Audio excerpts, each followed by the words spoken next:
His body was so decomposed that they couldn't tell who he was based on a photo, but everything he was wearing from that night that we described, he was wearing.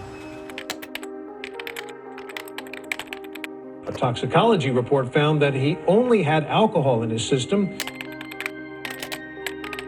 The doctor said it's possible other substances in his bloodstream leaked out. And you know as well as I do, especially with your background, I could go down and take a urine test and give the same tox screen that they did. That's nothing but a urine test. Yeah, exactly. You can get that at a Walmart. At a Walmart. There are so many agents out there that are non-traceable and stuff like that, you know, Sure. or all these compound, you know, components that you can use nowadays. And that's kind of where our idea of him getting drugged came from, because the receipts don't show that he had very much to drink that night. It was probably GHB. That's GHB was a designer drug that they could never market properly. It never had the effect that it was supposed to. So it wound up becoming a very lethal street drug. There's so many things in Martin's case that point me in the direction of foul play.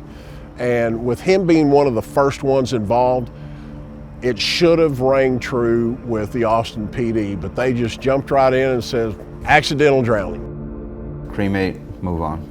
Case Have a closed. nice day. Yeah.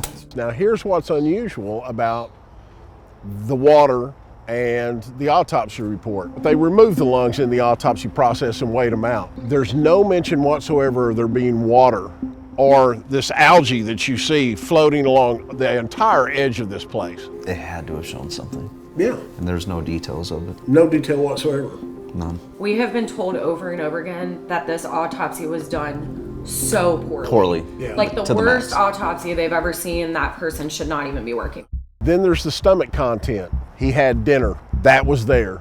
His stomach should have been full of water if he was struggling, sucking in the water, breathing in. His esophagus, his airway, should have had residue from of the algae floating down it. But they all say no injury, all clear, good to go. Also too, on the autopsy, with his eyes, he was found face down floating in the water. His eyes should have been clear as a whistle, so air or sun had to hit his eyes in order for that to happen. And then they pull him and his eyes are opaque. Doesn't make any sense. He would have to literally wander out, I'd say 20, 25 feet to get in a depth where he was at least over his head enough to sink. So keep in mind, it's November in Austin, Texas. It's about 25, 30 degrees outside at night at that time of the morning. The weather's so cold. I feel like even if your foot accidentally touched a little bit of that You'd be like, water, oh, you're yeah. backing up. You're like backing you don't up. want to be there Right. in that water. Even if he was disoriented from a fall from 50 feet that managed to put one little bruise on his head, and he wandered into the water, he'd probably had a bad case of whiplash.